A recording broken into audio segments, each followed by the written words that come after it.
In the near future, the Harbinger Corporation has a very advanced robot factory where a cyborg named Mills works.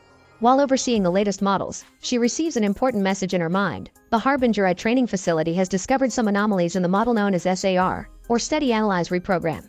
Mill immediately reports to her boss that there's been a reprogram count for 1.5 million in just one day, but he just congratulates her on it. Later at a military base, Captain Bukes learns from Drifter that they're being sent on a training exercise for 2 days on a faraway island. Bukes isn't happy about this because his team has already been on training the last 4 times out, but he has no choice but to obey. On his way out, he's approached by Mills, who explains she's coming too because she must check on the training hardware. Bukes doesn't trust her and thinks Harbinger sent her to keep an eye on the team.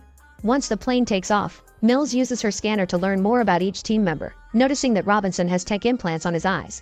When he aims his rifle at her and says he sees her, Mills disarms the weapon with just a hacking look, pointing out that she could even fire it from afar if she wanted. When they're about to arrive, Bukes reminds the team that they'll be monitored so they must behave. Mills is surprised that she can't access the global network anymore and has no choice but to change to the local one.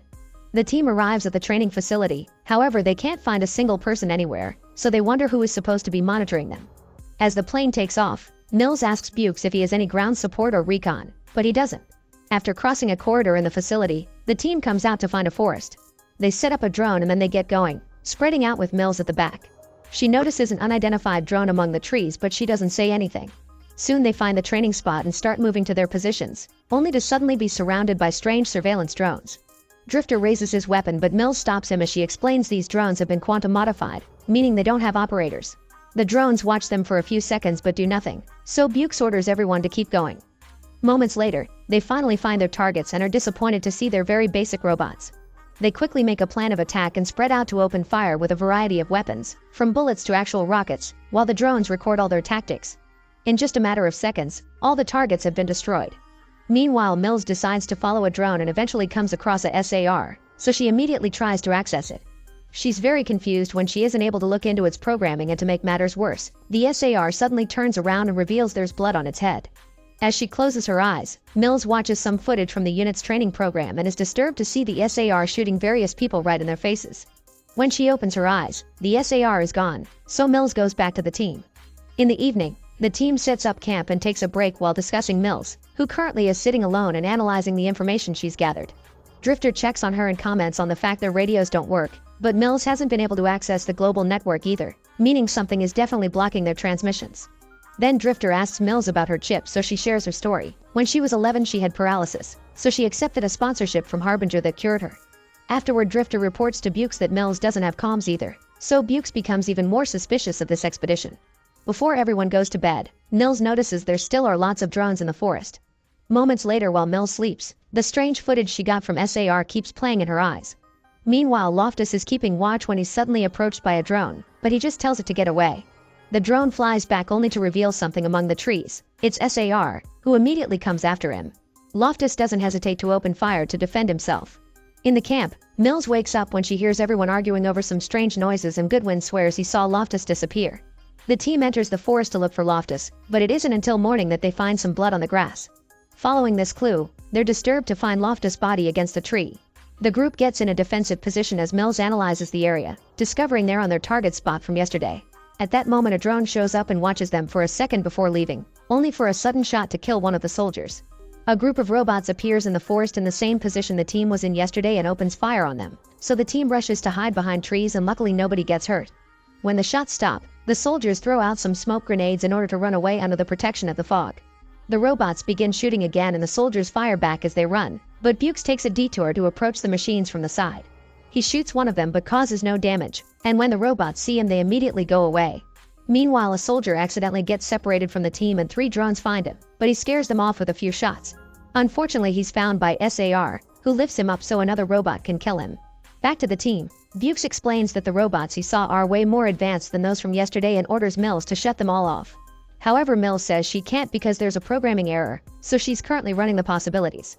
Bukes doesn't believe her and points out that mistakes aren't this efficient. At that moment, Robinson returns from looking for their missing soldier, but he's only found his helmet. The team decides to get moving again to keep on searching. As they make their way through the forest, Bukes can't stop thinking about why the robots let them go instead of killing them all and wonders if it was because Mills was with them.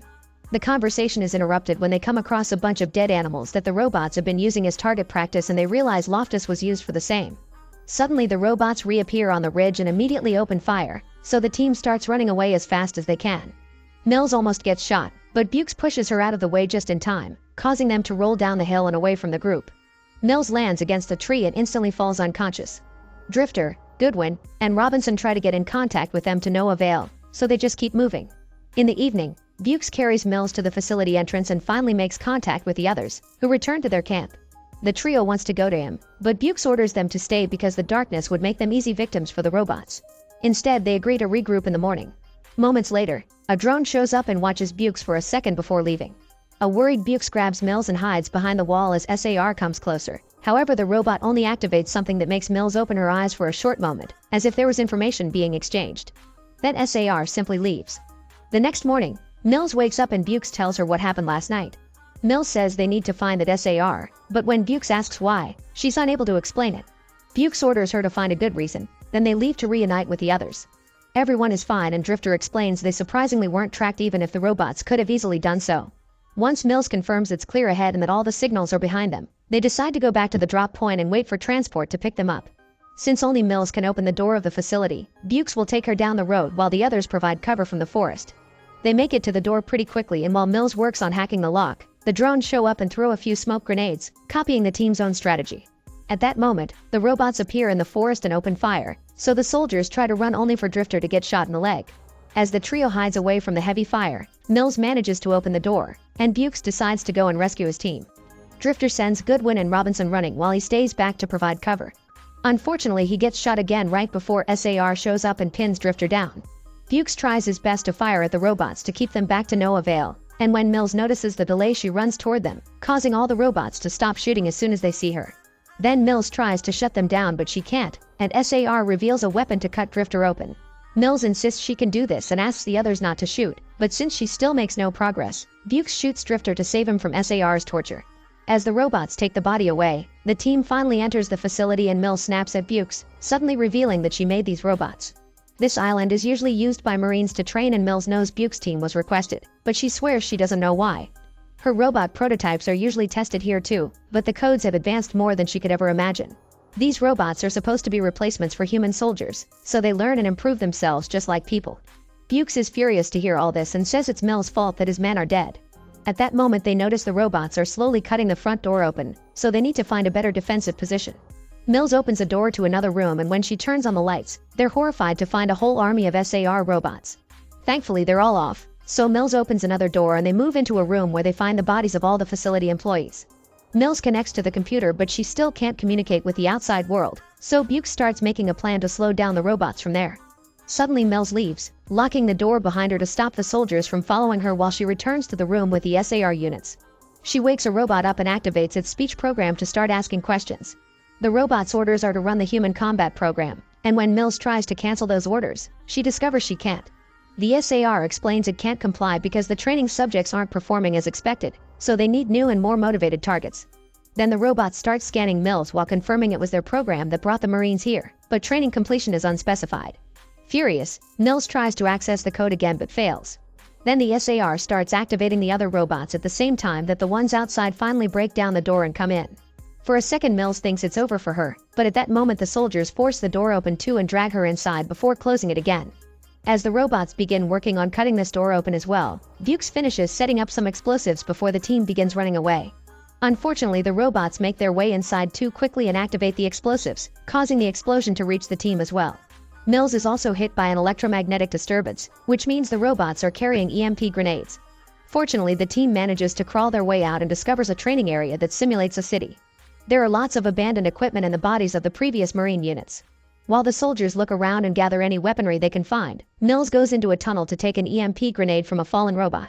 Then she looks at the footage SAR took of the death of her teammates, which makes her cry with guilt. Once they're properly armed, the soldiers spread to wait for the robots. Bukes checks on Mills and learns that the grenade should deactivate the SAR, also hitting the leader should stop the other units as well.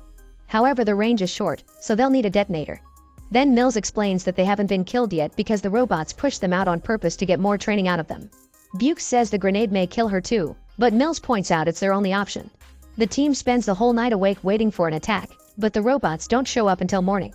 While Goodwin stays hidden because he's got the detonators for the bombs they left on the road, Bukes opens fire from behind a car and Robinson shoots from his position on the roof. Mills' scanners keep an eye on the streets, and once the robots start marching down, she tells Goodwin to activate the first bombs, which destroy quite a number of enemies. Soon Robinson leaves the roof and hides behind a window to keep shooting, and SAR almost reaches Bukes on the street, but the explosive eliminates it just in time. Unfortunately, a drone tracks down Goodwin, so he has to run away before the robots find him too. Robinson continues to shoot from the window to cover for Bukes, who runs out to help Goodwin, but this puts all the attention on him and Robinson gets shot to death by the robots. Eventually Bukes and Goodwin find a safe spot behind a wall, only to realize they dropped the last detonator on the street. Bukes has no choice but to go out again, running to find cover behind a car as the robots continue to fire at him. At that moment, Mills appears next to him and picks up the detonator, and her presence stops the fire for now. The robots still start to come closer, so the duo walks backward to guide them to the location of the grenade. Suddenly a robot shoots Mills on the shoulder, and once Bukes catches her, she activates the EMP grenade. All the robots go down while Mills is alive but malfunctioning. Unfortunately, SAR soon recovers and comes after them, so Bukes brings Mills inside the building. As soon as she's able to move again, Bukes tells her to go while he stays at the stairs shooting at the robot.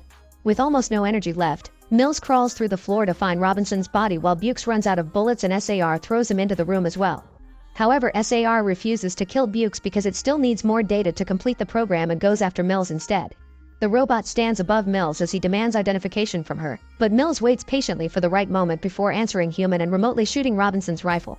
As a damaged SAR falls to the ground, it connects to Mills' eyes and downloads some information before finally deactivating for good at the same time Mills shuts down. Moments later, a plane finally arrives to pick up Bukes, Goodwin, and Mills. While they get ready to board, Mills' eyes open, revealing that SAR's mission protocol is now in her.